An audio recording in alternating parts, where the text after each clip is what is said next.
I'd like to express my sincere gratitude again to Medill, Charles, to Tim for having us during the next 1.5 days, and especially, of course, for organizing the event. Tim, thank you so much. Thank you, Paul. I'd now like to introduce to you the Dean of the Medill School, Mr. Charles Whitaker. Thank you, Tim, and thank you so much for being here. You are a very impressive group. Why do we do this at Medill? And thank you, Paul, too, for your support. It's really, we're really grateful to have you here and to have you joining with us in this effort. Why do we do this? We in Medill have always believed that it's not enough for a great journalism school to train and credential smart young people to go out in the industry. A great journalism school has built in its DNA engaging with the critical issues of the times, impacting the industries that we serve, and I don't think there's a more important and distressing issue right now than the disintegration of local news, both domestically and internationally. I'm incredibly proud of the work that my colleagues, many of whom you'll hear from today, are doing in this area. We are having an impact, an immediate impact, in a very short while. We anticipate having a greater impact as we continue this work. And we look forward to engaging with you on these topics so that that impact can go beyond the US, but we can spread this knowledge, this new knowledge that we are creating throughout the world. Thank you so much for being with us. I think that this is going to be a wonderful, as Paul said, a wonderful day and a half of stimulating and illuminating sessions, and I look forward to hearing from each and every one.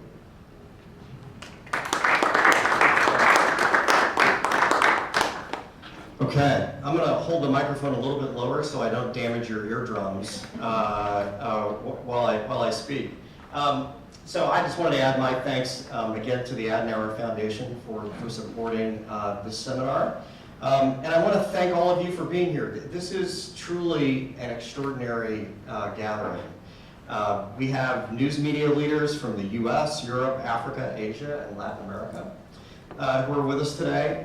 We have the heads of 3 major journalism organizations that are in the room. We have thought leaders from Oxford University, as well as the US. We will have a senior representative from Google here as well. We have the leadership of the McCormick Foundation.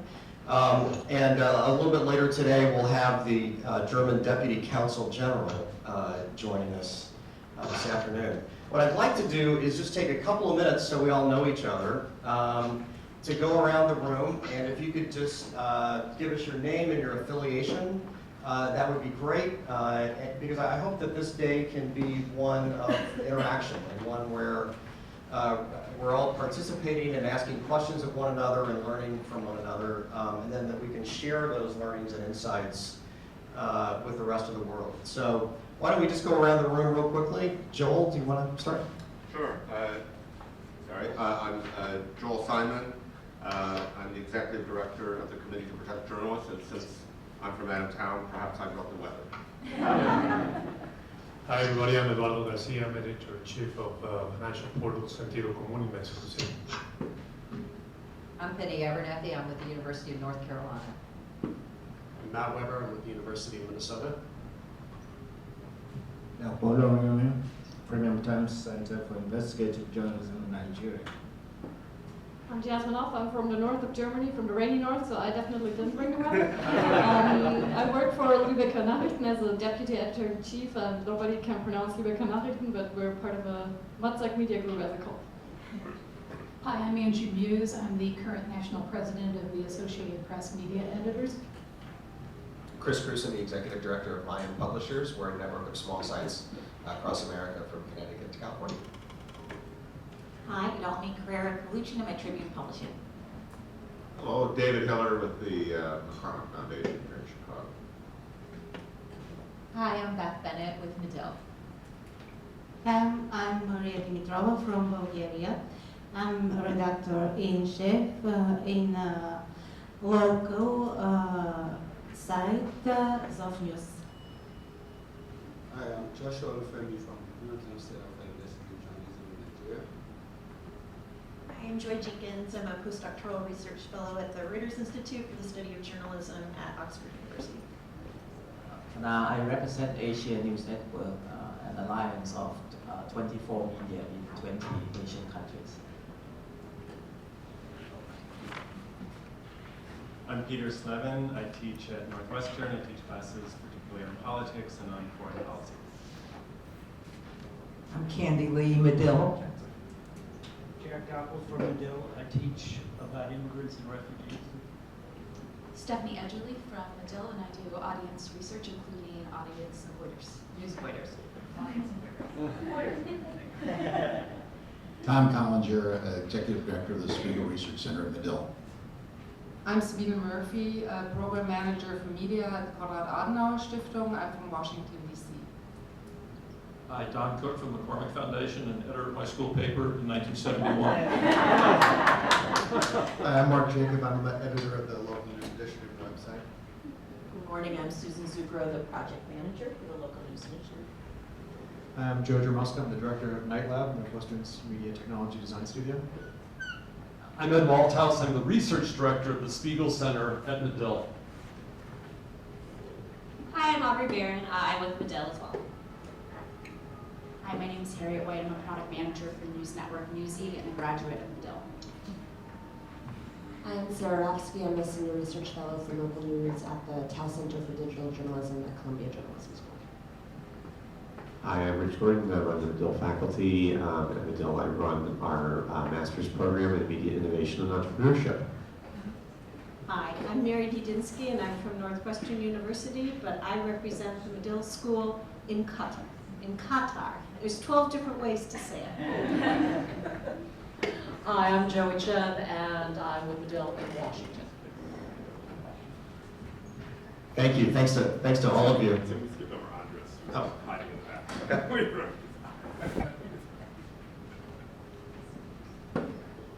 Hi, I'm Andres Flores, also with the McCormick Foundation.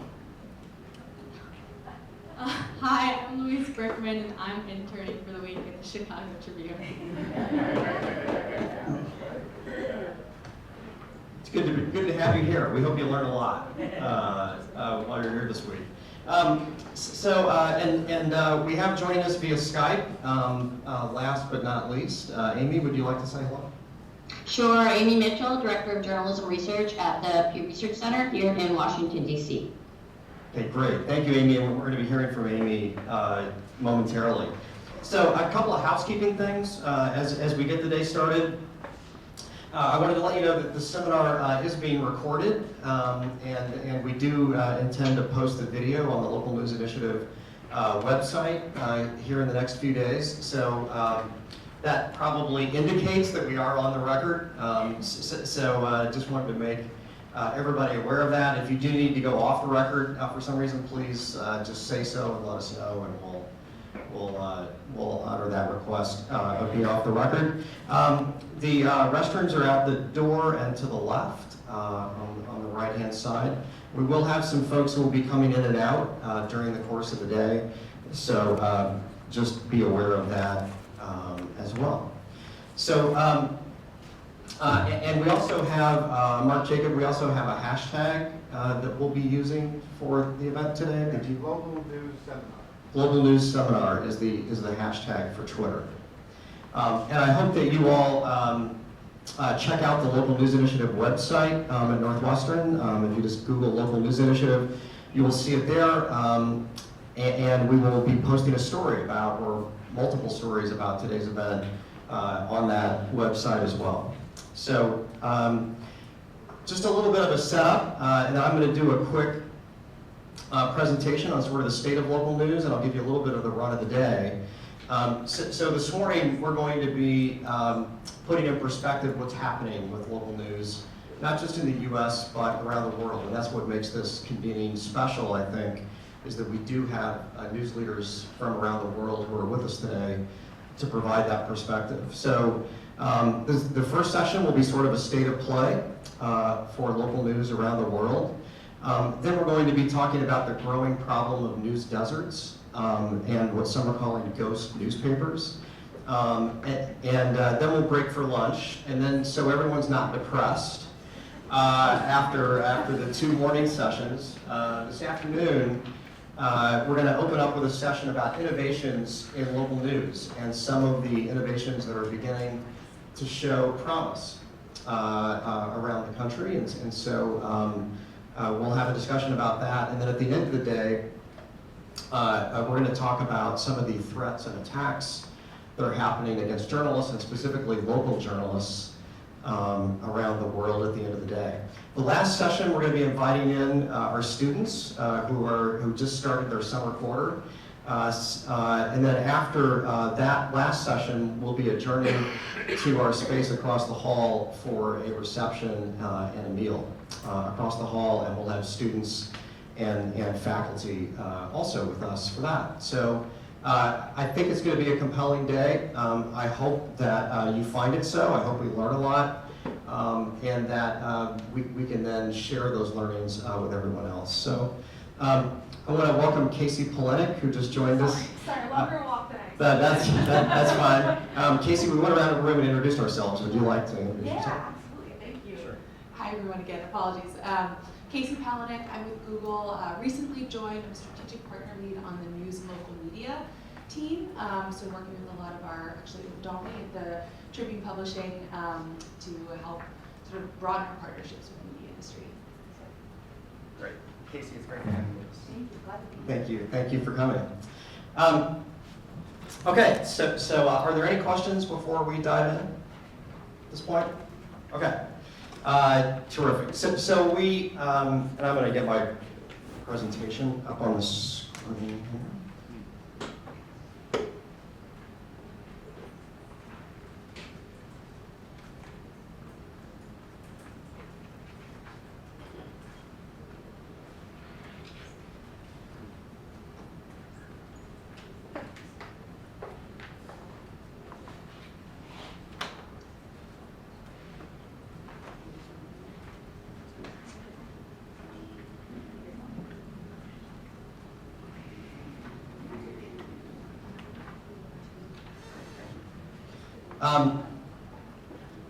So as we sit here today, we are at a moment in time. It's a moment in time for local journalism, and I would argue it's also a moment in time for self-governed democracies around the world. The diminishment of local news is to democracies what climate change is to the environment. It's a slow motion crisis. The effects of which we're really just beginning to see. Now, there's also some encouraging news about local news, and we're going to talk about that today as well. The good news, as you'll be hearing in a few minutes, is that trust for local news is high, demand for local information is strong, and we have the ability to reach more people than ever through digital media platforms.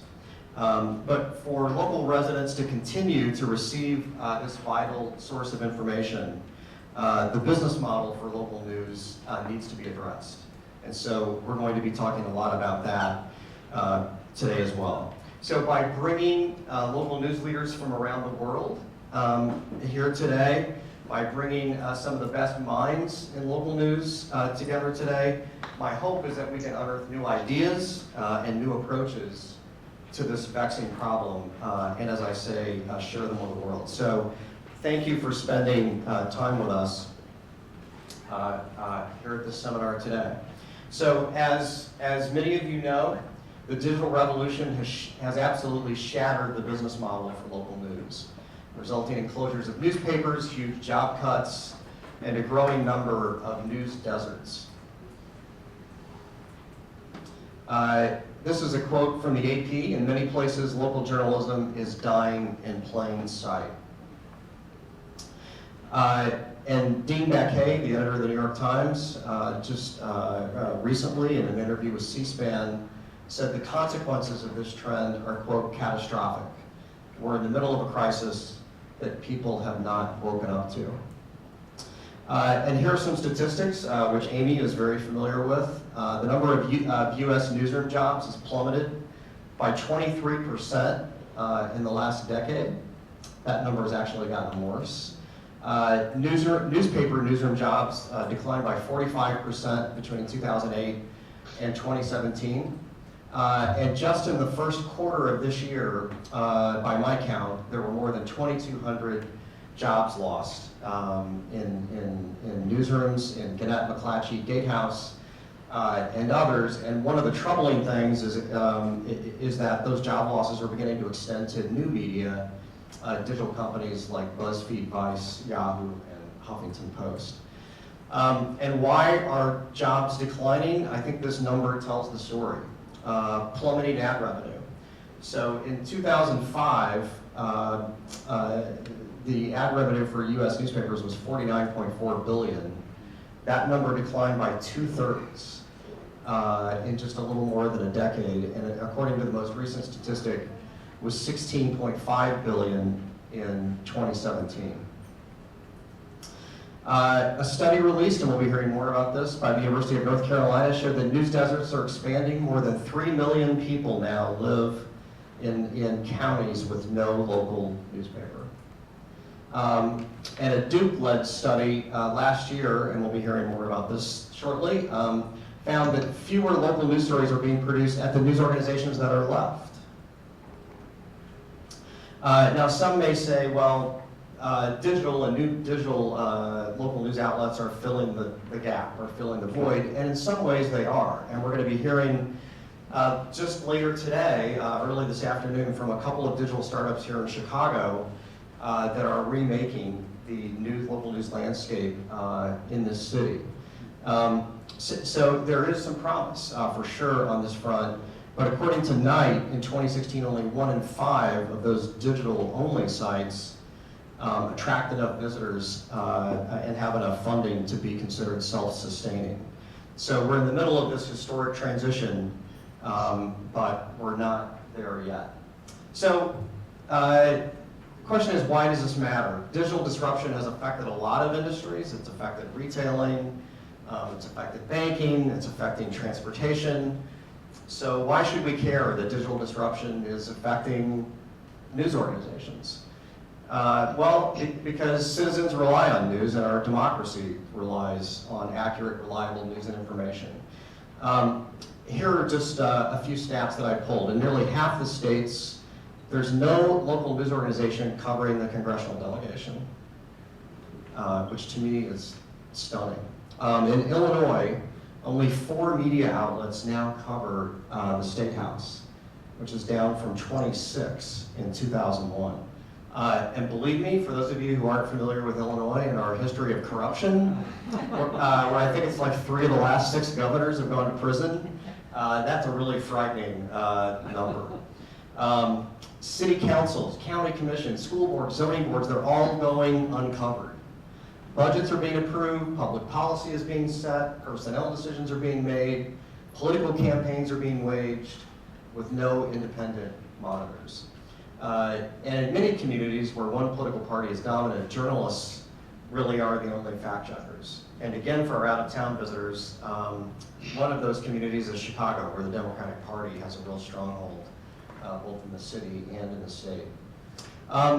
There are unforeseen consequences to not having those independent monitors and those journalists in local communities.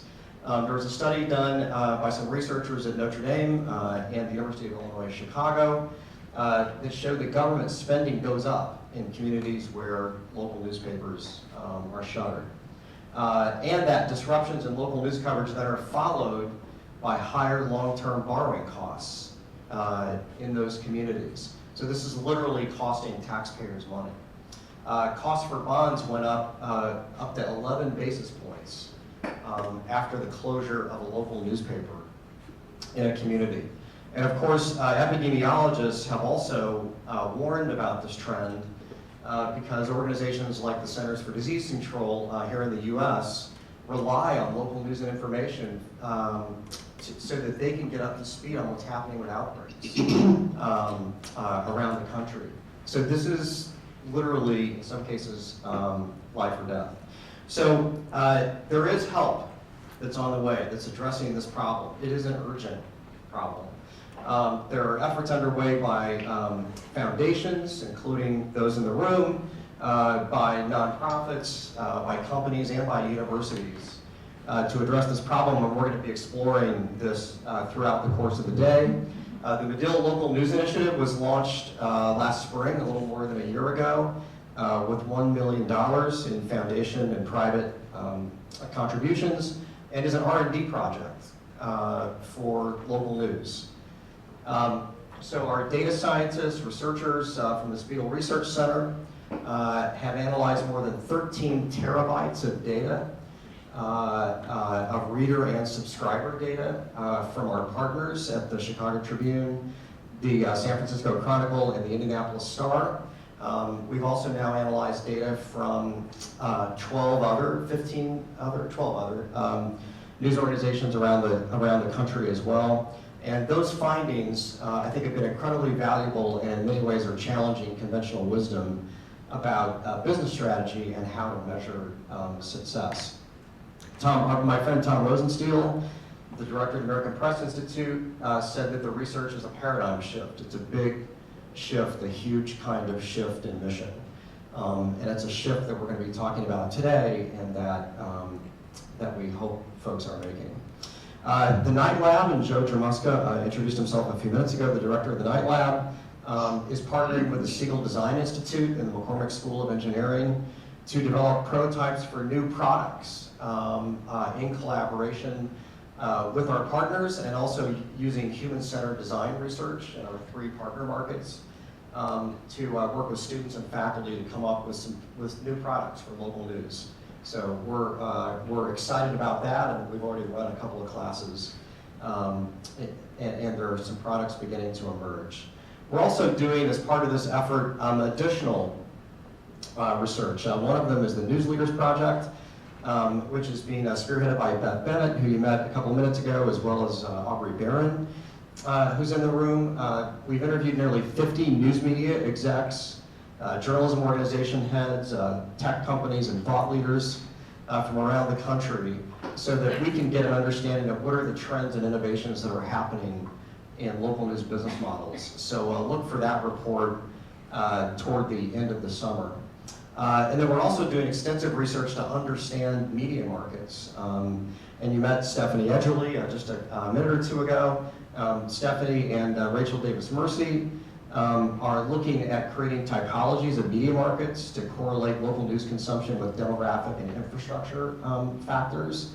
And the thought here is that by identifying common characteristics of media ecosystems, we can then draw comparisons and share ideas across markets that are the most relevant. So that report we are expecting to have later this year, early in 2020. So there's a lot of work going on at Medill on the local news front. But obviously it's not just Medill. The Knight Foundation is investing $300 million over 5 years. 300 million seems to be the magic number for all these investments I've noticed. Google has launched a $300 million news initiative project, and Casey's going to be talking about that later today. Facebook announced a $300 million investment in January in local news.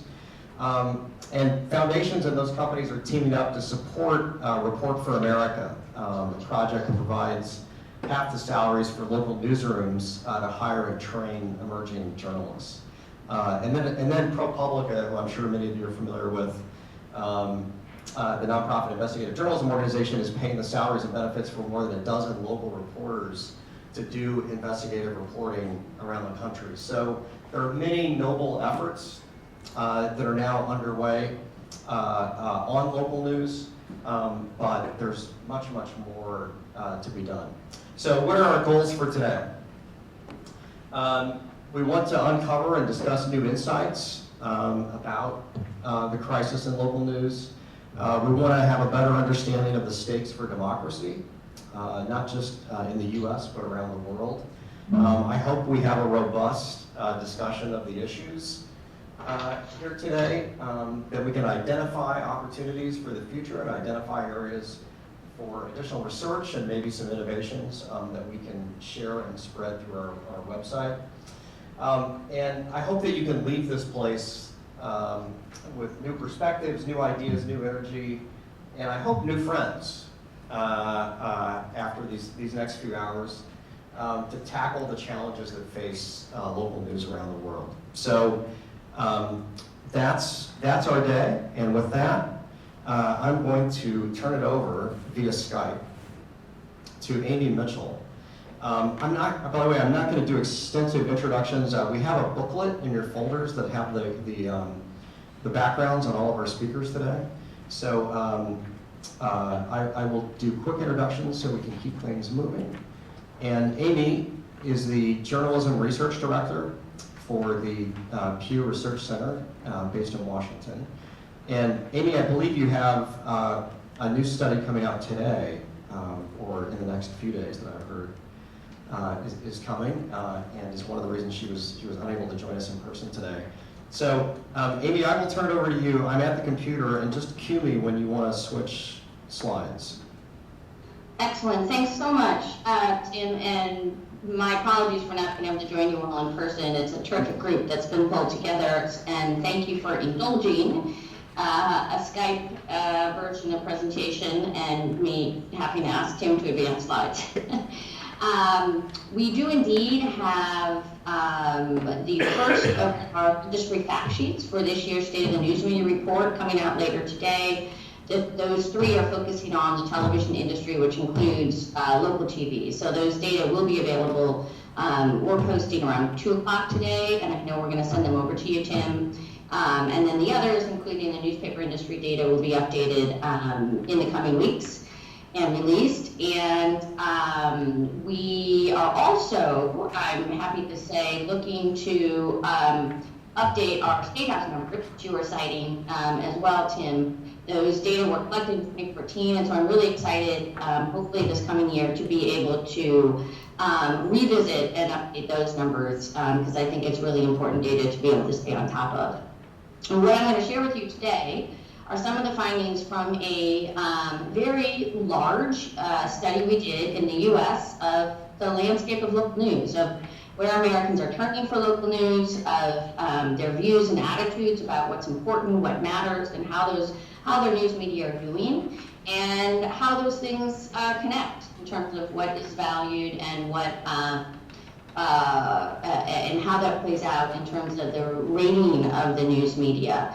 This study, I should also mention, was generously supported financially by the Google News Initiative, and so thanks to the Google News Initiative, and I know Casey's in the room there.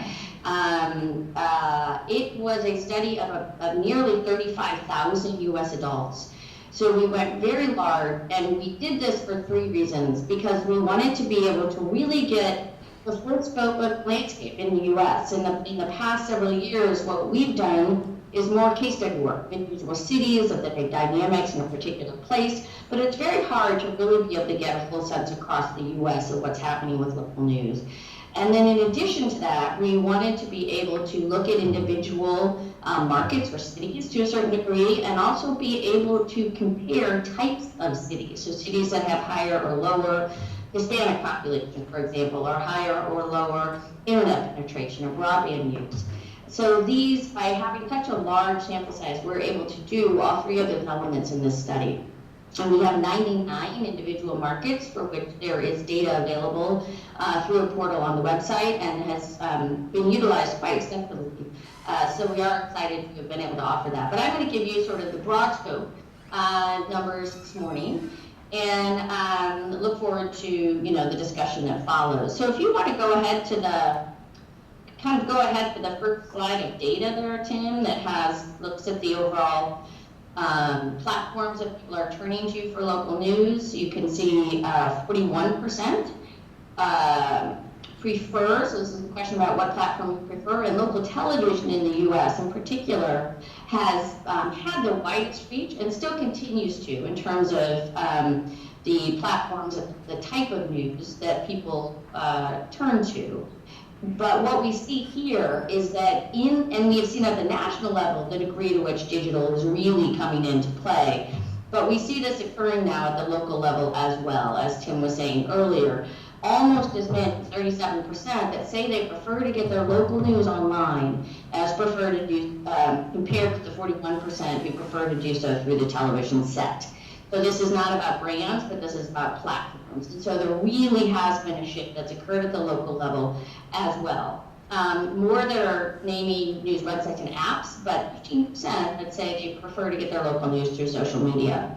Both the TV set and online greatly outpace the print version of news and radio listenership as a platform. So if we go to the next slide, you can see what we wanted to do, sort of cross-platform preference with the type of sources people are turning to. And as I mentioned before, the local television programming has really had the widest reach in the US. And you can see here the 86% that ever turn to local TV stations, and the more sort of important number is that often number, which is the darker bar, and you can see more people often turn to TV stations, content for the news, than turn to other types of content.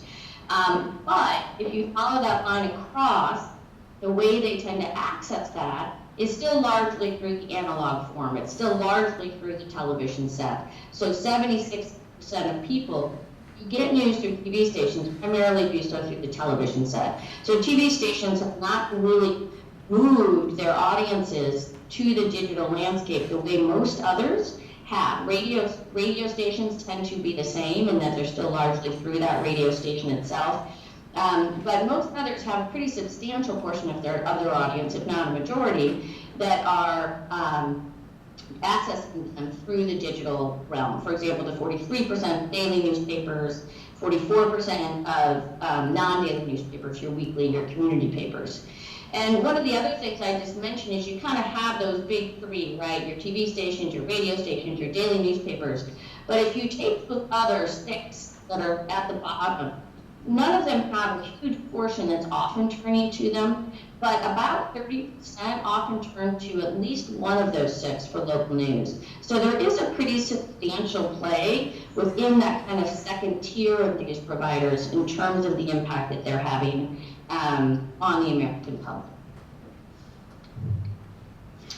So go ahead to the next slide. And here we can see one of the other things that's interesting to think about is have people fully transitioned to digital? Are they getting rid of the analog form, whether it's a TV set or the print? And what we see here is most people are doing some kind of combination. Only 21% say that they only access in the analog form, so they don't use any of the digital formats as their primary access point for at least one of these provider types. Only 7% say that they will only, for each of these provider types they get news from, do so primarily through the digital. So most people are using a mix of digital and non-digital in their news consumption habits at the local level. And then one of the other interesting figures, if you go to the next slide, is that when we ask about sort of the range, the number of types of providers that people rely on for their local news, that's pretty small when you look at sort of regular reliance on local news. So 30% only often rely on one of those 11 types that we asked about. And there were actually about 4 in 10 that didn't often rely on any of them. So there is a pretty significant portion of the American public that's not often turning to any provider type for their local news. And only, you're only at about a third that are turning to 2 or more types of providers on a regular basis.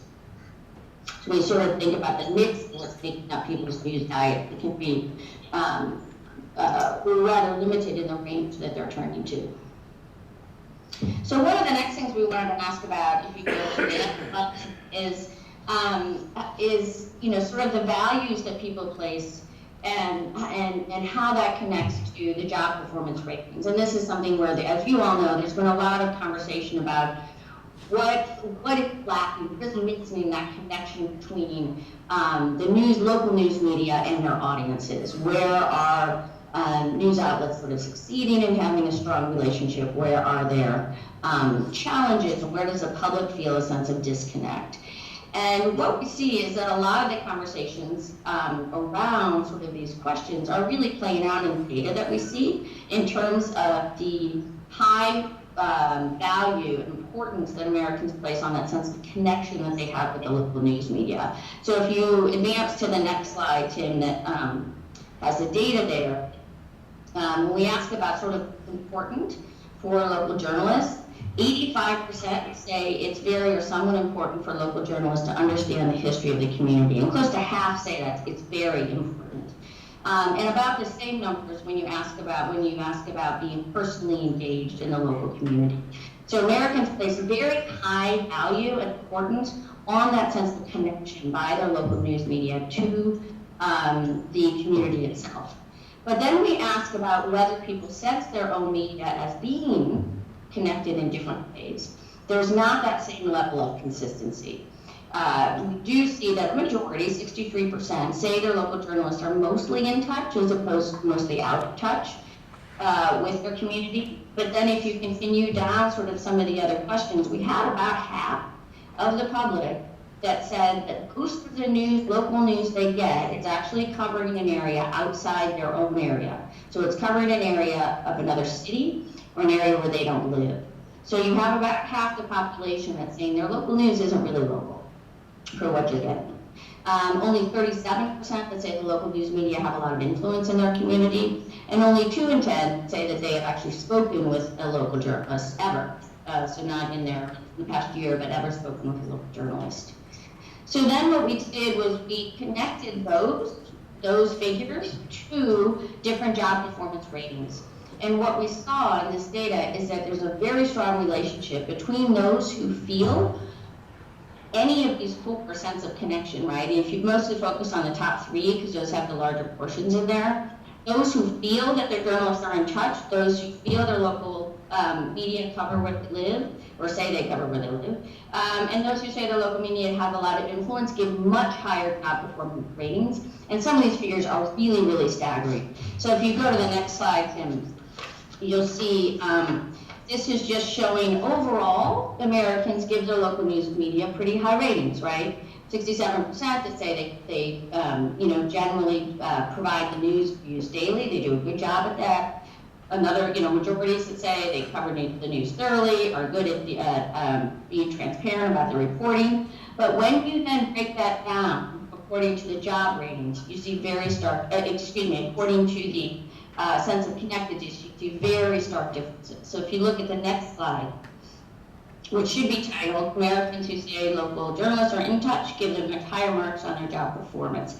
Here we're seeing roughly 30 percentage point difference between those who say their news media are mostly in touch and those who say they aren't in the job ratings that we were just looking at above.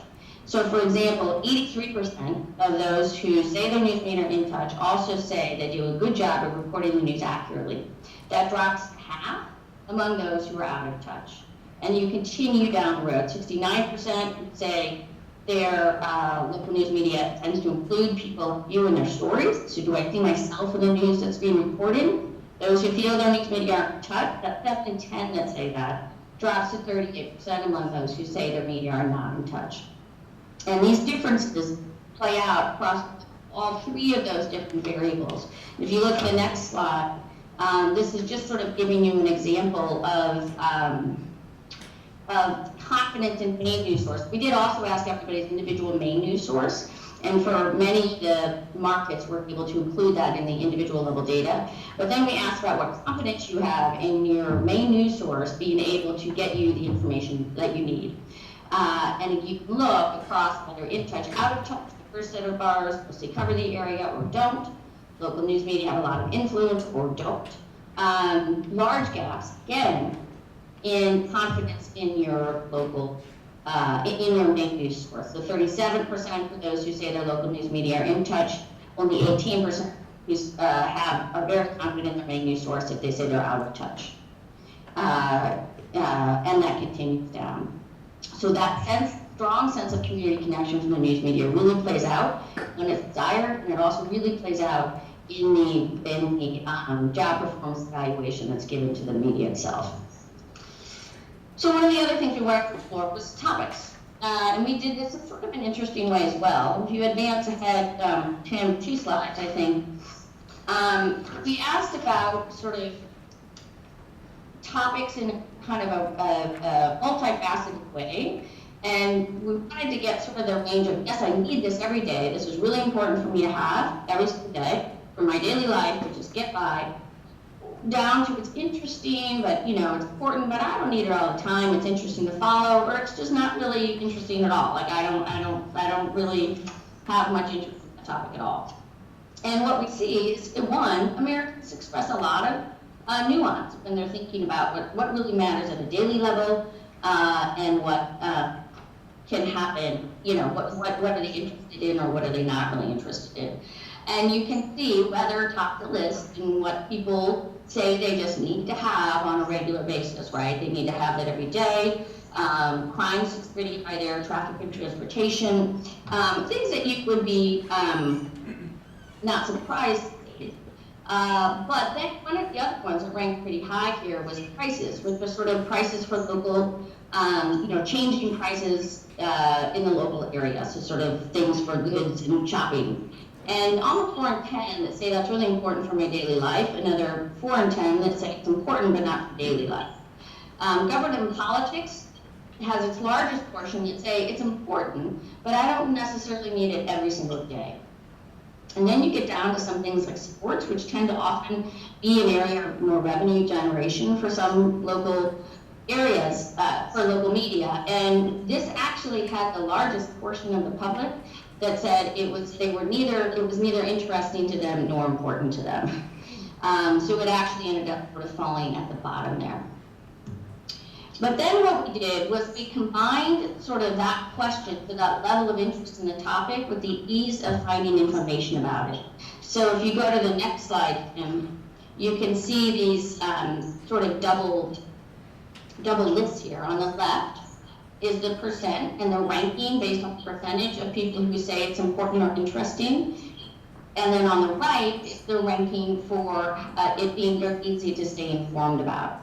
And you can see in certain areas, like traffic and transportation, which ranks 4th in interest and 3rd in ease. So there's a lot of similarity, a lot of consistency in the percentage who say it's interesting, at least important, and also say it's easy. But there are other areas where they're not in line. And changing prices is one of them. So if you see it ranks 3rd in interest or importance, but it's down near the bottom 10th when it comes to the ease of finding that information. So definitely some disconnect there. And then sports have sort of reversed, where it's at the bottom, as I was saying earlier, in terms of being interesting or important to have information on, but second in the ease of finding that information. So sort of interesting for news organizations to be thinking about. And then the next one is just a little bit more detail on some of the digital dynamics in terms of thinking about kind of what do Americans care about, what do they value when it comes to the digital space. And if you go to the next where the bar charts are, you'll see that we asked, how, for those who get at least some local news online, we asked about, the portion who say it's important to them. Each of these online features is important to them. And you can see far and away, the top there is an easy-to-use website. So that clear, easy navigation really ranks at the top in terms of what Americans say is important for that digital experience. Schedule of local events is good, updated on social media accounts is nice, but actually, things like videos, the ability to comment on stories, fall lower down in what Americans say is really important in that digital realm. And then when we also asked about sort of the importance of individual journalists being active on social media, that actually ranked fairly low in the value that people place on it. And that's actually the next slide, Tim, in the pie chart there.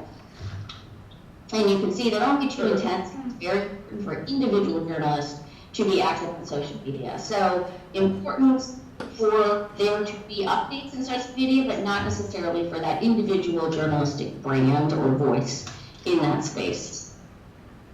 And then finally, I'll just share a little bit on where Americans are in knowledge or thoughts about the revenue structure and the financial situation of the local news media. And here the figures are really quite striking. So if you just jump 2 slides ahead, Tim, you can see this bar chart. Most Americans think their news media are doing well financially. So you have almost 3/4 that are saying that the news media are doing it somewhat well, very well financially. And only 14% that say they've paid in the last year for local news. And that is defined as paying for local news in some way in the past year, whether it's through subscription, membership, or donation. And so, you have to take into consideration that there are people that are getting local news through the TV set and paying indirectly through their cable, and that may or may not be sort of what they're including in here, but only 14% that say they paid for news in the past year. And that's important to think the news media are doing well financially. And when we ask those people who haven't paid why they haven't paid, the main reason by far is because there's so much free content out there. It's not a question of quality. Only 26% say they're not interested in local news, and only 10% say it's not good enough to pay for. So it's not a question of quality in Americans' minds. It's that it's too easy to get things for free. And then I think what I'm going to end there, Tim, and just that next slide just sort of gives the lay of the land, and this is sort of what you'd land on our website if you wanted to look at individual levels, individual cities. And again, there are 99. People can type in their names and search and get the data that I was just running through for their individual cities, as well as main source for the largest cities. So thank you so much. Okay, Amy, thank you. Thanks so much for that. Really appreciate it. And Amy, are you able to stick around for the Q&A? Sure. Okay, great. Thank you. So now we're going to take, we've had the overview of the U.S., and now we're going to turn our attention across the Atlantic to Europe and the state of local news there. And we also have some fresh research from Joy Jenkins, who's the research fellow at Oxford University at the Reuters Institute. So Joy, I will turn it over to you. Thank you.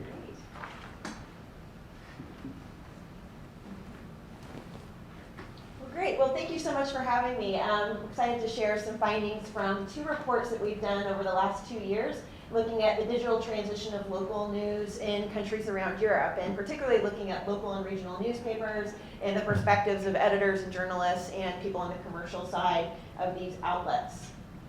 So for a little bit of context, and Tim already addressed this in his presentation, but this is the scaffolding for the questions we're asking and what we're seeking to understand by the journalists we talk with. And so really recognizing that the rise of the digital and mobile and platform-oriented media environment has had an acute effect on legacy media of all sizes, but this has been particularly important for understanding the experiences of local and regional media. And this is a sector in countries around the world that's seen declining advertising revenues, circulation and subscriptions. They've seen shrinking newsrooms. We've had a lot of examples of ownership consolidation and concentration and layoffs resulting from that, as well as newsroom closures, as we've seen in other places, particularly in the UK, seen dozens of newsrooms close over the last 10 years.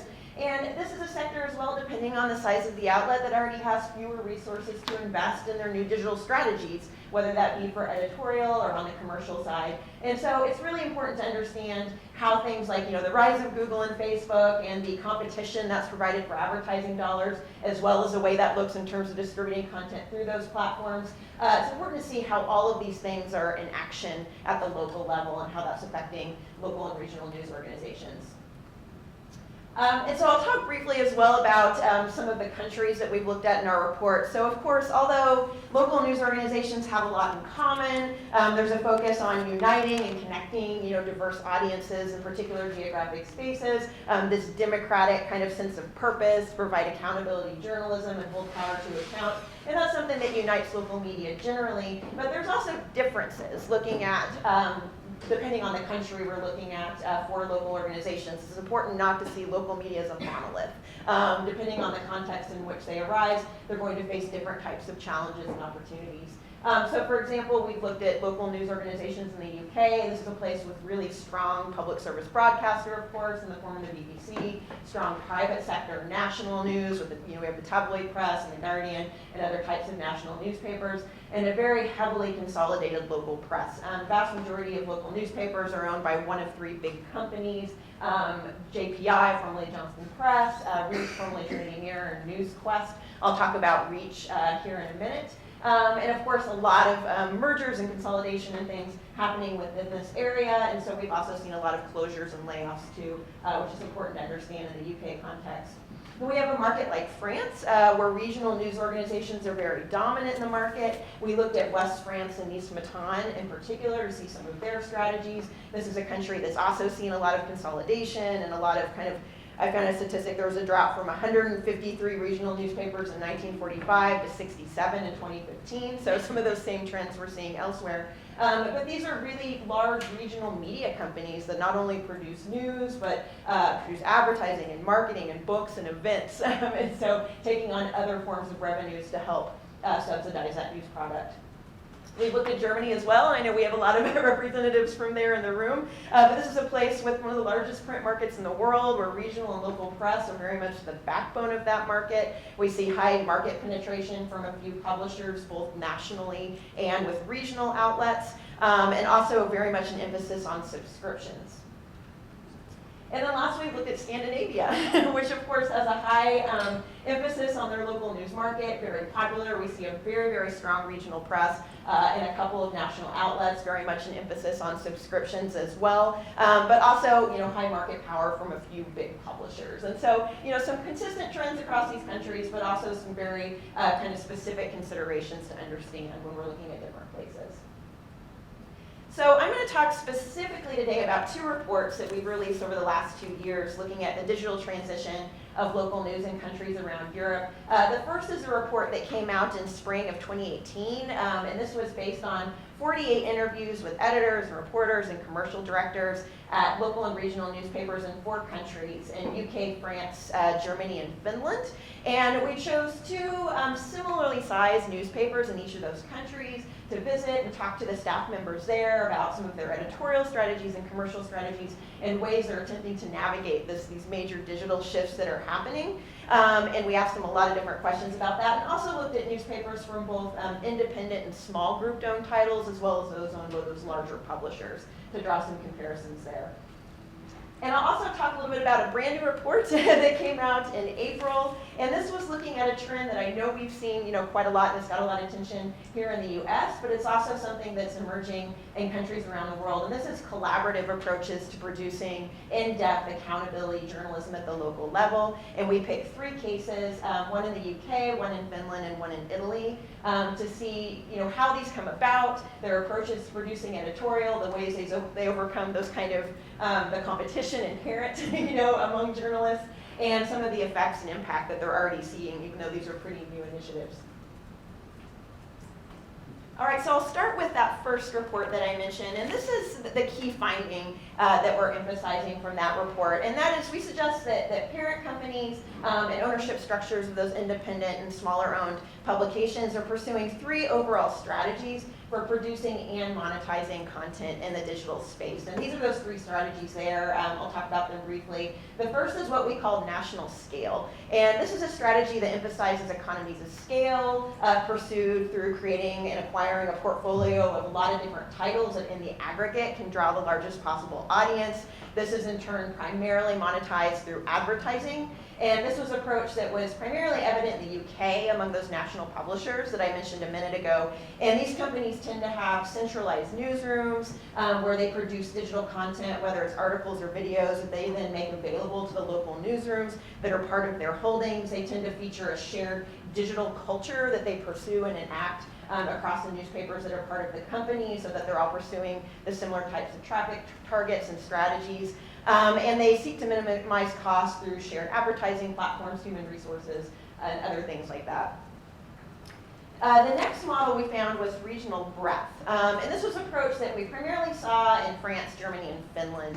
And this is similar to the national scale approach in that it's focusing on developing a portfolio of titles. But this is done more in kind of a targeted area, so particularly a contiguous region. And the aim is to achieve a very strong and distinct market position within that region. And it's increasingly something that's been, they've sought to monetize through membership models and paywalls. And so a kind of different approach to monetizing that audience, as well as different auxiliary forms of revenue, things like events, in-house marketing, in order to supplement and fund that news product. And also similar to the national scale approach, we also see a little bit of centralization of digital advertising and editorial content production.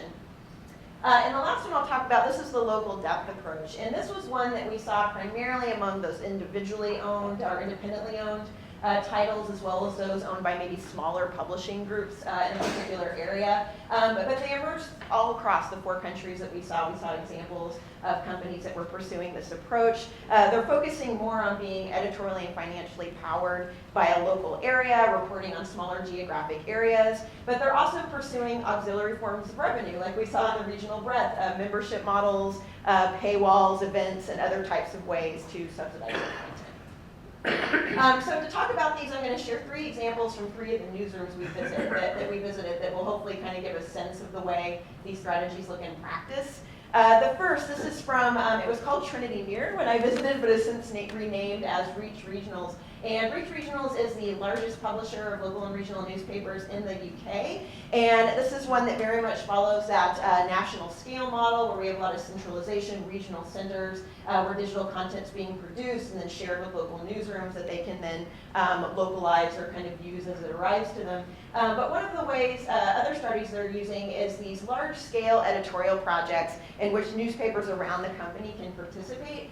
Here's an example I talked with Helen Harper. She's the head of communities for Reach. And it was focused on World Prematurity Day, and they wanted to create an editorial project that would very much draw user-generated content was the emphasis here. So she worked with a charity in the UK called Bliss that focuses on babies born premature, got some data, got some source ideas, and then share that with the local newsroom so that they can then encourage their readers to share photos and to share stories and to really engage with this. And they saw this as an opportunity. You can see from the quote that many people got in touch, they shared their stories, and when you look at how much time people spent reading the article, it wasn't that flip in, flip out. They were actually spending time with it and they were engaged with the content. So they saw this as a successful endeavor.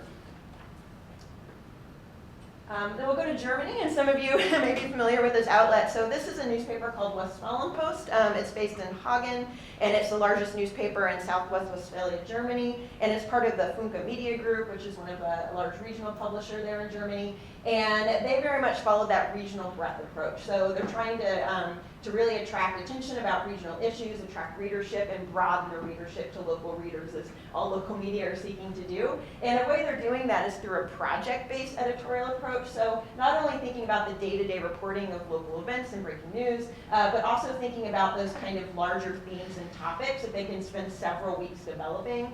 And here's an example that they did on unsolved crimes or cold cases. They did a really aesthetically pleasing print package. They did a web package. They had podcasts. They had multimedia content. They had tie-in e-commerce. There was a wine that you could buy that tied in with the cold case feature. And this was a way, as Joe Slovin, the editor-in-chief, said, it was a way to inspire creativity and independence in the newsroom and give people the time and liberty to think and develop things. So this involved reporters and visualization and video people and people across the newsrooms to be able to come together and prepare this package.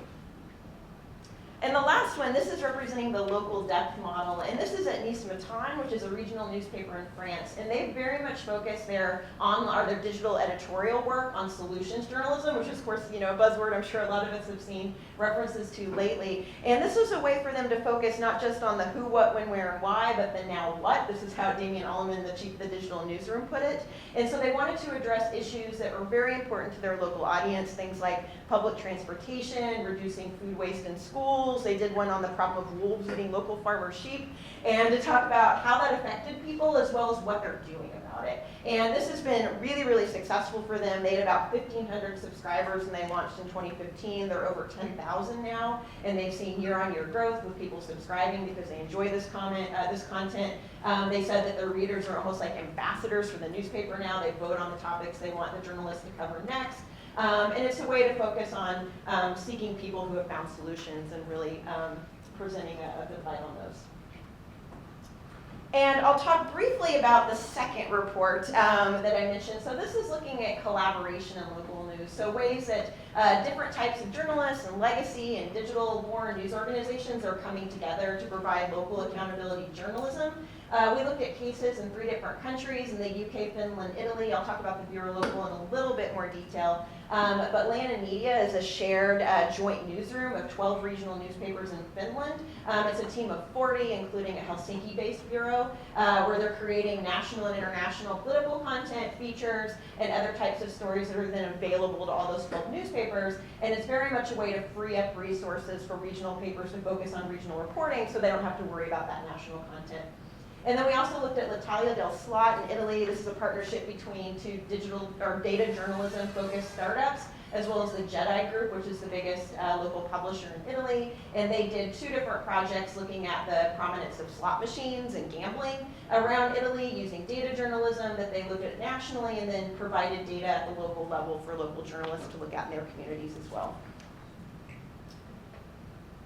But I'll talk specifically about the Bureau Local. Some of you may be familiar with this initiative. It started in March 2017 by the Bureau for Investigative Journalism. It has a central team that's grown to about 6 people. You'll see a picture of them here, where they develop story ideas at the central level, looking at things like UK elections, council budget spending, homeless deaths. There's a picture of the homepage for that. Funding for domestic violence refuges, and collecting data about that, and then helping local journalists use that data to report on these trends in their communities. They have a Slack channel where participants can come together and troubleshoot and problem solve and network together. And then once all these stories are done, they kind of spend varying amounts of time in those. They release them all at the same time. So they have a national trend story and then local reporting. And it's really been effective in creating national conversations and local conversations, making politicians aware, and creating more impact than these outlets might have on their own. You can see from this quote what their mission is, representing different locations, skill sets, knowledge, and expertise to investigate stories that are of interest and solving problems that journalists need to face. And this is grant funded, and is something that has really created a lot of conversation in the local news community in the UK and elsewhere. So I'll finish up by talking about just some kind of key themes that we saw across this research. So local news organizations, as we all know, remain committed to covering their communities, addressing and suggesting solutions for challenges, even as competing sources of local information emerge, whether that's coming from public service broadcasters releasing local information for free, from Facebook groups, or wherever that comes from. But there's still this priority on really covering their communities in depth. But the problem is that 80 to 90% of revenues in most of these cases are still coming from legacy print operations that we know are in clear decline, and there's still that challenge of reaching local readers and convincing them why they need to read local news. And so our respondents very much recognize that advertising alone won't fund local journalism in the future, and they have to create content that's very compelling and distinct and is something people want to pay for. And we've seen collaboration as a potential vehicle for that in terms of the participants that are involved in these efforts. They feel like it helps them produce better reporting that they can do on their own. It allows them for resource sharing, skills development in the data journalism area, as well as enhanced reach and impact and spurring conversations about things that matter to their readers and in their countries. So great, and I'm happy to answer any questions you might have.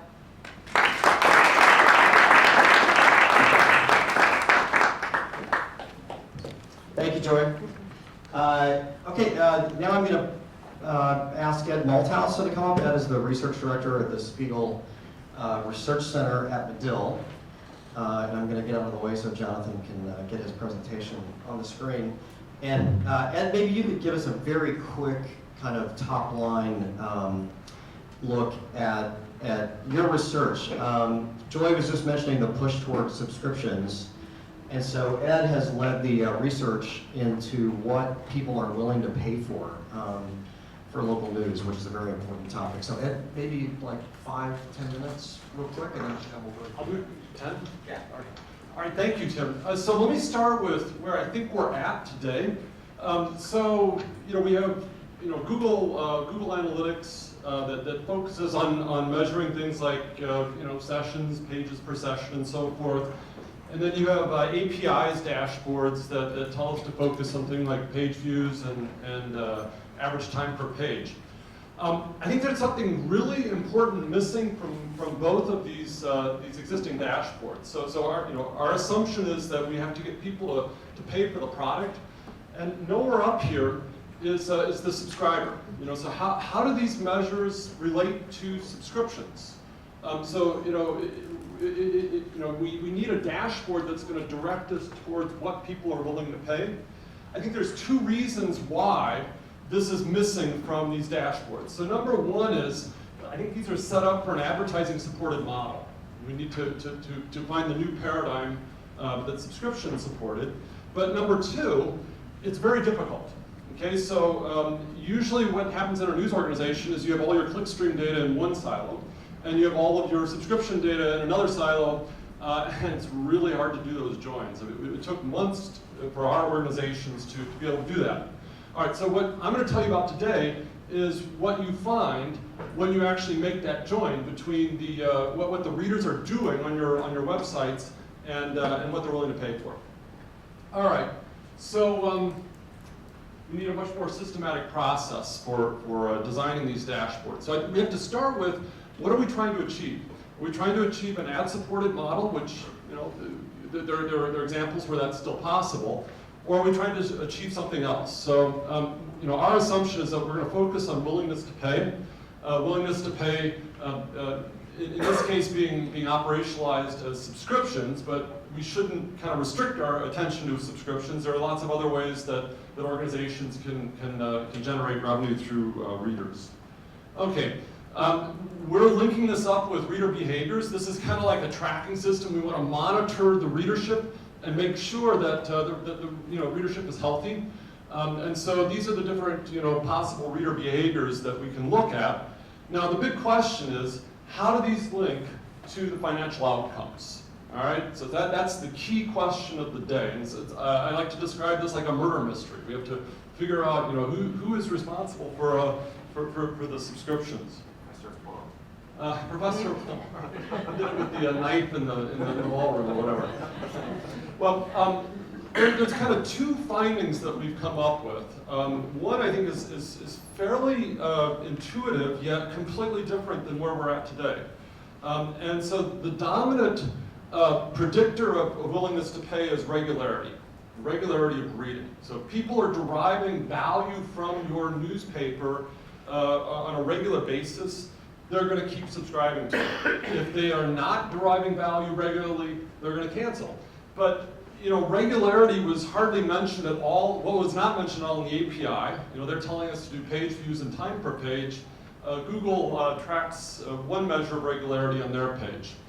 Now, this is from a multivariate econometric model controlling for all these other factors. All right, so this is just one small graph that shows this story. So on the x-axis, we have the number of days per month that a reader dips into the paper at all. So they could read for 2 hours, they could read for 2 minutes. Both of those count as a day of readership. And you'll see a very sharp drop if they're reading even twice a week, and it continues to go down. All right, we then try to unpack this further and try to understand what story types lead to willingness to pay as well as regularity. And so we came into this with a hypothesis that there's broadly speaking 2 types of content. There's local differentiated content that consumers can't find anywhere else, And there's commoditized content that they can find everywhere. So you know, Amy mentioned this. This is kind of a common theme that you know, there's 100 sources for national news, national sports, very few sources for what's happening in your community. All right. So let me now kind of get into what we did. We've worked with 16 different news organizations. And we did what was a very difficult thing, which is to make that join between the readership data and the subscription data. Of these 16 papers, 4 were the large metros, so San Francisco, Chicago, Indianapolis, and Long Island Newsday. 16 were from very tiny places around Ohio and Indiana. So these are, you know, new communities of 50,000 people or so. So we have a you know, good coverage of all types of organizations, local news organizations. Okay, so we, as Tim mentioned earlier, we had 13 terabytes. I like to joke that whenever we tried to sort this file, the lights would dim and ebb and stuff. That's how big this file was. All right, so let me get to the findings. I mentioned we had 2 main findings. The first one, and so the green is good, red is bad. The first finding is that this habitual habit of reading the paper consistently drives retention of subscriptions across all 16 markets. Very, very strong association across all 16 markets. Now, the other finding that we had was very surprising to me. In fact, the postdoc walked in with this finding and I said, I don't believe it, go check your code. All right, we got 5 minutes. What we found was that the extent, this is the number of page views that you read on a day of reading, has a positive association with canceling. All right, now just process that. The more I read, the more I want to go away. So I had a hard time believing this, but then I had a PhD student working on a different paper who kind of independently, using different models, came to the same conclusion. Then I had another postdoc come in, different postdoc, with exactly the same findings. So then you start to question, is this thing real? And if so, why? All right, so now we have you know, kind of a puzzle to untangle. Why would this be? So about 10 years ago, we did a book on, you know, engagement with the media. And there were a number of hypotheses that came out of qualitative and survey research on this that could explain this. So one is what we call the ad interference hypothesis. The ad interference hypothesis that came out of our qualitative and our surveys is that ads are annoying consumers. So if ads are annoying, if your computer heats up and, you know, the battery runs down and it covers up all that bad stuff, then the more stuff you read, the more likely you are to say, why am I paying for this? Why am I paying for this experience? Another hypothesis that we tried to chase down is this commoditized content hypothesis. So I think Amy mentioned this, you know, why am I paying for something that I can get for free anywhere? All right, so we have some ways of testing this. So briefly, one paper has a variable that tracks whether or not using an ad blocker. All right, and we did some matching of those who opted into using a blocker with those who chose not to use blockers. And we found, you know, very surprising finding that if you're not using an ad blocker, the relationship between page views and canceling is positive. So the more pages you read having this ad intense experience, the more likely you are to churn. However, if you break this out for those not using an ad blocker, the relationship flattens out a lot, but not completely. So what that means is there's more to explain than just the ad blocker. The ad blocker is not the only suspect in this murder mystery. All right, so we went and tested the commoditized content hypothesis by using tag data and trying to figure out, you know, what was local content versus, you know, national content. And this is another pretty consistent finding across most of our papers, where what you find is that homepage visits, which I kind of view as an alternate view of regularity, I'm going in to check the headlines, and local news drive retention. So the more, you know, stories about the local baseball team, the local, you know, city hall, whatever, the more I want to keep my subscription. But the more that I read the commoditized stuff, I'm reminded that maybe, why am I paying for this? And some more likely I'm going to churn. Now, I'll mention that there's some differences across markets. In particular, the smaller markets, places like Chillicothe, Ohio, the national news didn't drive churn, suggesting that in places like Chillicothe, maybe the commoditized content, the newspaper is still the window to the world in those places. But certainly in our national markets, we saw that. All right, so the implications are, we want to drive regularity. So we want to make sure that people are receiving regular value from the paper. But we want to do this without creating a poor user experience. I don't think you can have it both ways. You can't be saying yes to everything an advertiser wants you to do, cover up, autoplay video, all that sort of stuff, and at the same time expect people to pay for the product. All right, so we need to really focus on the user experience. I was having dinner with Angie last night, and she mentioned a death spiral, and I think that's exactly what we're in. So we're cutting our newsrooms so that we can't produce original, unique content, and then consumers say, well, why am I going to pay for something I can get for free? So we cut our newsrooms more because our subscription revenue goes down. So what we need to do is to break out of this death cycle and get into a virtuous circle where you produce unique differentiated content that consumers are willing to pay for. Then your digital subscriptions go up and you can create more original content. So I'm going to stop there.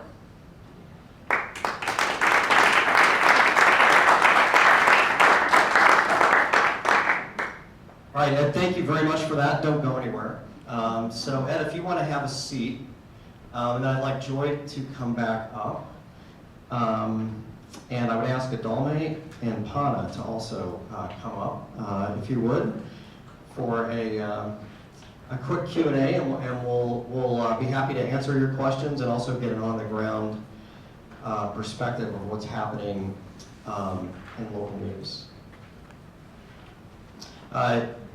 While she's coming up, I would just say that Idalmy is the Senior Director of Operations for Tribune Publishing. In her role, she works closely with the company's 9 news organizations on editorial processes and strategies to grow audience and digital subscribers. Tribune Publishing, of course, includes the Chicago Tribune, the New York Daily News, the Baltimore Sun, the Orlando Sentinel, the South Florida Sun Sentinel, the Hartford Courant, Virginia Pilot, and others. Pana is Executive Director of the Asia News Network, an alliance of 24 leading media companies in 20 countries. It is the world's largest and most active media alliance of its kind.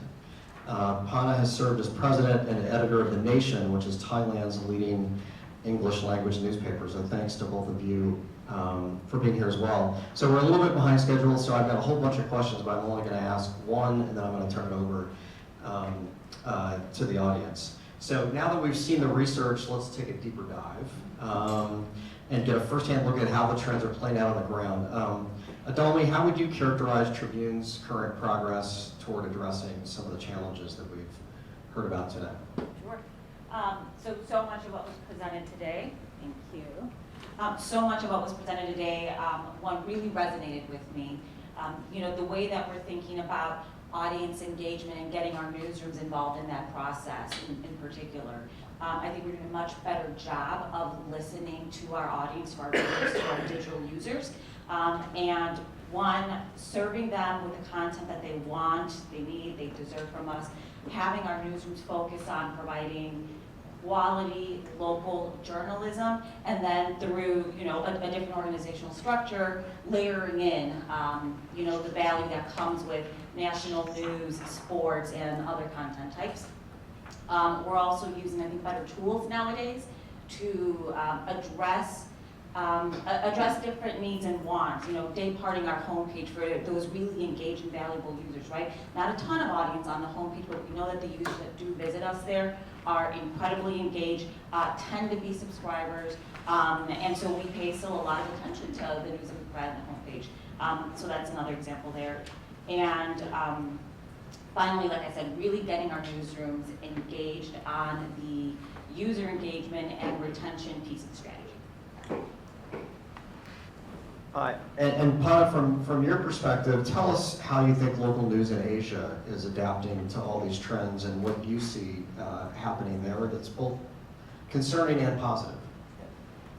Thank you. I'd like to thank the Medill School and Carrera-Colucci for having me here. In Asia, it's a little bit different to here for us. If I can give you first a big picture, we have 24 members in 20 countries, and we exchange news, about 150 news every day, free of charge between the members. All the news that are exchanged are actually local news in our context. For here it would be community news because it's one country. For us it would be the local news. The local news means things that happen maybe in Singapore would be of interest for people in Malaysia, in Indonesia because of proximity. Now if you take 160 news that we exchange every day, divided by 24, each of us are using about 5 local news form. So the demand is there, and in particular, the most interesting case is Myanmar. Myanmar, we do only social media for them, and the reach of the international news from the Asian countries into Myanmar is better than the local news itself, partly because of the military censorship and so on. So the local people has aspired for news from other countries. This would be my context. Secondly, every member are struggling with the technology disruptions. And for us, 2 or 3 things matters. The big picture matters because everybody, I think in journalism, in media, local news is heart and soul. It's not international news. It's not business news and so on. It's local news. It means because local news, 2 or 3 things. And if I come back to the topic of democracy, the most corrupted part, as was mentioned, is local or government organization. It's the national. You can always check on it. It's part of the job, but most of the corruption are done day-to-day by local council, local governments. So this is the part that is vital, but it's the first to be cut because the audience size is small. You pay one reporter to do a national news. It's the same cost as doing local news, but the impact of national news has a bigger audience. So the commercial part blurs your assignment. The priorities is very blurred. So that's one thing. Secondly, I think in Asia and at least among our members, we are in agreement with the U.S. Congress on the monopolies of the big tech. Very much so because the level playing field is different. If we are in the traditional media, we are subject to hundreds of years of refinement of credibility. We are subject to libel, we are subject to cannot show sexual pictures or story. We do not use cruel words. We are subject to legal refinement, which is, for Facebook, for example, is not subject to these things. So we are support in very many ways, like in Germany, where the fake news must be taken down 24 hours. But in Asia, we are the last to see the wave of changes. Okay, lastly, so I can take it further. In the table that Pew showed earlier, that the interest Number one was weather, crime, and so on. And then at the bottom is restaurants and so on. In that list of 10, 5 are business things that media relies on making money. We cannot make money from government because we have to check on the government. We cannot make money from crime. Okay? We cannot make money from school. We cannot make money from traffic. But the rest of it is either dominated by, Google. Google does the restaurant. Somebody does the weather. The things that we need in our ecosystem, business ecosystem, to try in order to cover non-commercial things, are taken away in the media ecosystem. I saw, yeah. Thank you, Pana. I appreciate that. Okay, so we have about 15 minutes for your questions and answers. So, Amy, thank you for sticking around. You're on the big screen right behind the panel. So if you have a question, I'll run the mic to you because we are recording, and then we'll get going. Eduardo. Thanks, and thanks everyone for their great presentations. One simple question. When I started Sentido Común, we were a free website. Then I put a total paywall based on a market research study that told me that 30% of my readers were going to pay, only 5% ended up paying. I was depressed for about a month and a half. Now I've switched to the model that the Times, the FT, everybody's looking for. What can you tell us about pricing? Is that a variable that in their studies that you've done plays a role in how whether people stick to paying or they don't? What's the answer? Do you have any ideas of that? So the answer is we've not done anything on pricing. These variables tend to live in different silos of the organization, and so the acquisition silo could not link up with the other. We had all sorts of issues with not knowing the pricing, which is disappointing. I guess one quick comment though, it's a matter of kind of convincing readers that it's a product worth paying for, and so that would be. Idalmy, what about you? What's been your experience with pricing and treatment? Sure. So we work very closely with the marketing team, in particular the acquisitions team at Trimmon Publishing, to test pricing across all of our markets. We think there's a really great example at the Boston Globe, which is a metro that has gotten to 99 cents a day, the only metro I believe in the US that's at that price point right now. And so we think that in some of our larger markets, we can push to get there. However, that's probably not something that we would institute for our smaller papers as well. That's a great point. So the Boston Globe charges, I think it's $349 a year, which is pretty premium for a digital subscription. And they now have, I think it's 113,000 digital subscribers. And so you do I'm not a math major. It was a good thing I went into journalism. But that's a lot of money, and one you can run a news organization on. So anyway, thank you. Other questions? Candy. If I tie all this together between Ed's regularity and Joy's the Italy solutions idea and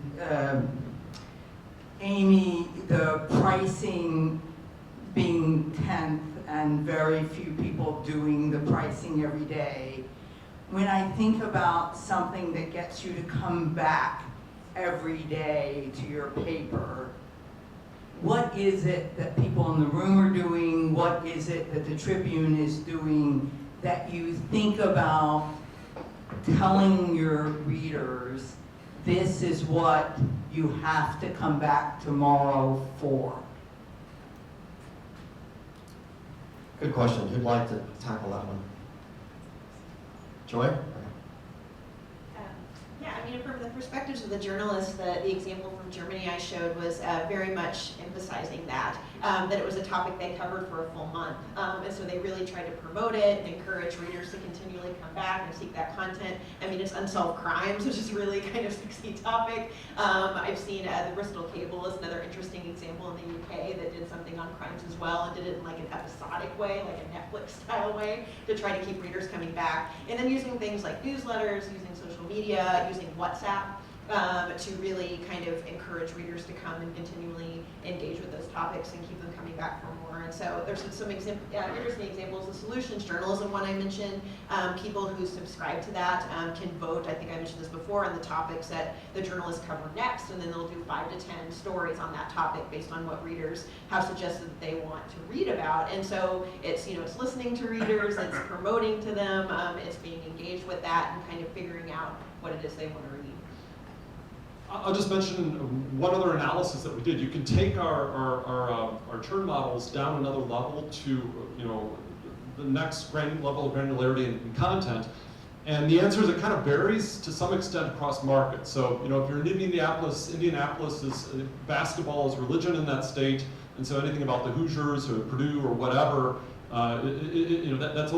that's actually more important than the local news. Whereas you go to San Francisco, the restaurant scene, the art galleries, all that stuff was really popping in terms of what's driving retention. So you got to look at that. What is unique about your market, and you need to figure out what you're going to own and own it. Good point. Idalmy or Pana, did you want to add? No? I'll add one thing in that as we've gotten better at breaking out content types and getting more granular even within a topic, right? So the example you gave, right, at the Hartford Current, we've got Yukon Huskies, right, who drive subscriptions, drive engagement.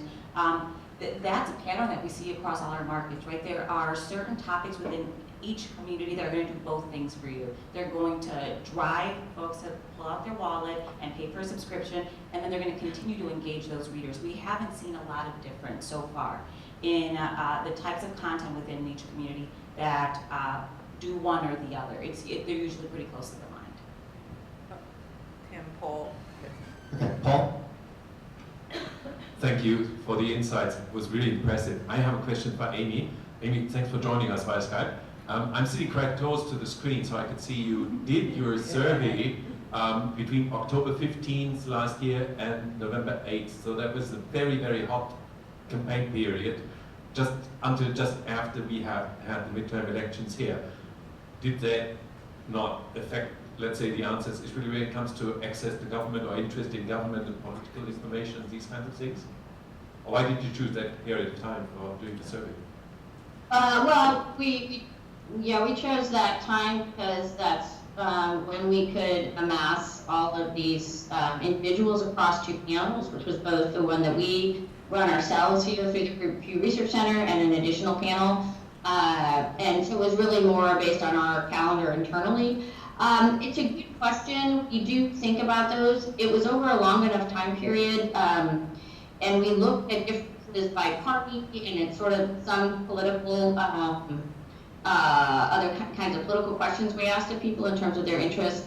And I didn't have a whole lot of differences in the responses that we saw from people. So it may have pushed it up a little bit, but we normally see government and politics at the local level kind of in the top 4 or 5 of what people see as pretty important topics to keep up with. So it all struck accurate to us, and there weren't a whole lot of, and in terms of partisan sides as well, there are some at the local level, but they're much less dramatic than the kinds of things we see at the national level in terms of the attitudinal questions about the news media and even sort of breaks on specific sources. Amy, it's David Hiller from the McCormick Foundation, and thank you and all of you for your great presentations. I was really struck in Amy's presentation about the difference that it made between the categories of people who felt either the reporters or the media was in touch with the local community versus those that didn't. And I wonder whether any or all of you, beginning with Amy, could unpack that a little bit and what that really meant, whether that was a description of whether the people were really in touch or whether it was just another version of satisfaction because they seemed to be in touch because the content was relevant. But the numbers were so dramatically different. It seemed quite. I'd be interested in other people's thoughts, and I would just preface those by saying that it was really striking to us when we saw those numbers, and that it wasn't just the in-touch, out-of-touch, but the three main questions we asked about the sense of connection. So sort of having coverage that was truly about your local area where you live versus not, and then about journalists having an influence on the community or not. So all three of those really offered a lot of similar wide gaps in the ratings that people gave. And so it's not,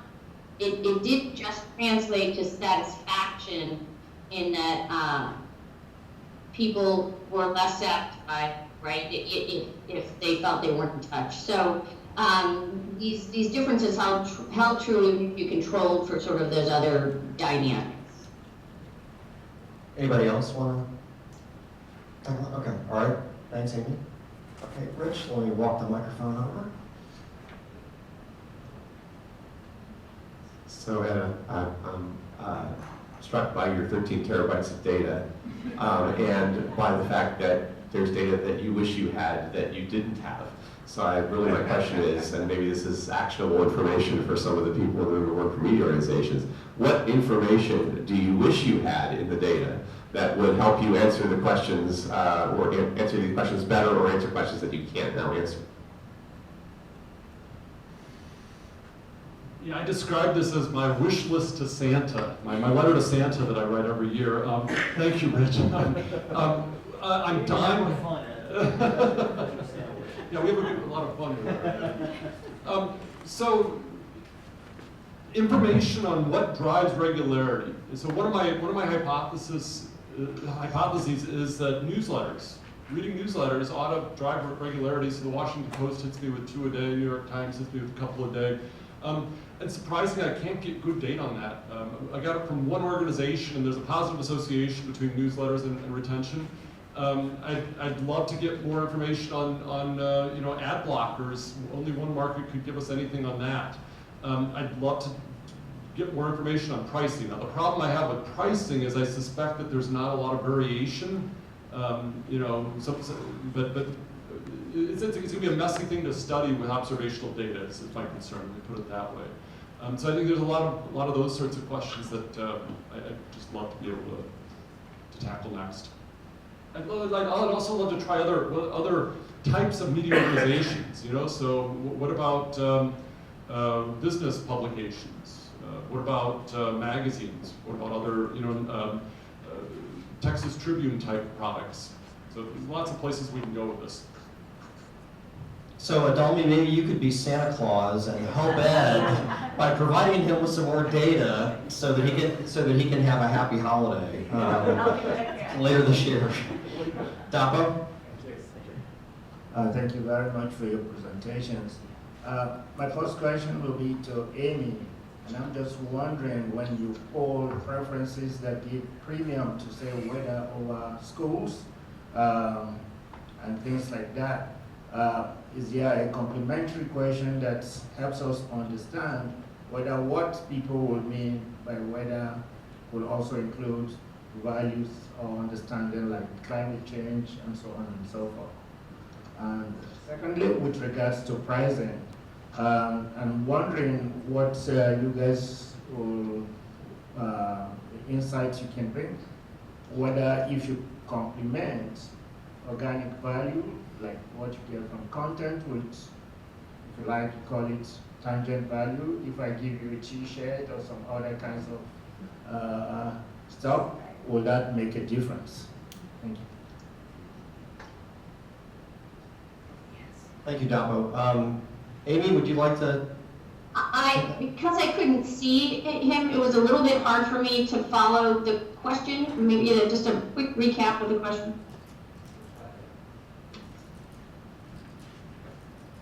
I was just wondering if when we poll and get answers like whether it's on a higher premium to say things like school. Is it, if we had added an external question like, do you mean climate change when you say weather? Will that make a difference in your view about more of an issue, sort of more of an issue, weather is more of an issue than, I'm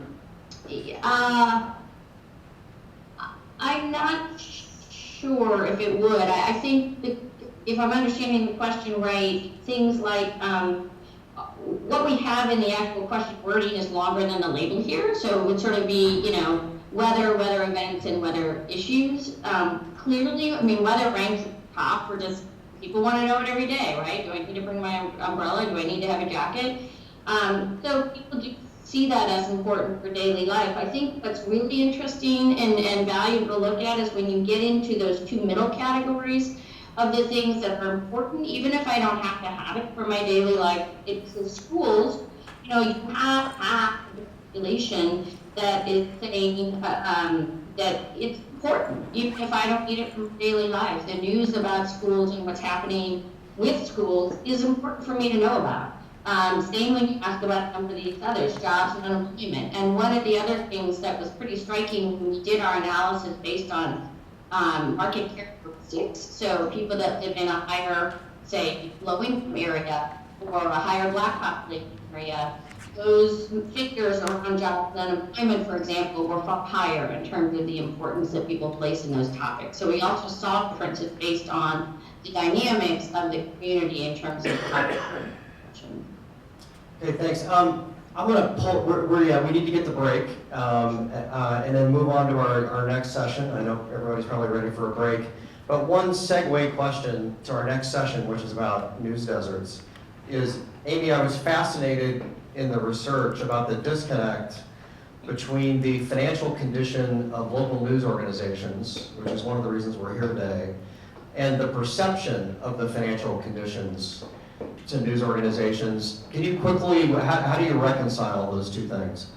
Well, I mean, there's clearly a massive disconnect between what the public thinks is going on in the industry when it comes to their financial state and what's actually happening. I mean, it's a pretty incredible figure to look at. And so if you're, and the question earlier about sort of what cost would you, what's the right price, you know, there's two things. One, convincing people to pay from the start, and also having people sense that it matters, that the fact that they pay is actually something that's important, because by these numbers, when you've got more than 70% saying they're doing fine, there's not a real sense that my money, my subscription here is something that's important to the industry. So that to me is a very strong disconnect that came through in the data. We do find that people who prefer print as their platform do tend to have a better sense of the challenges that the industry is, that the news industry overall at the local level is facing.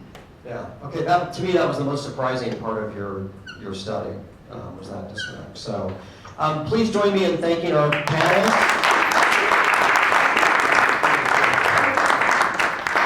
Thank you all for your insights. So we're going to take a break and reconvene at 11 o'clock, so in about 13 minutes. And then we're going to talk about news deserts and hear from Penny Abernathy and Matt Weber. Thank you.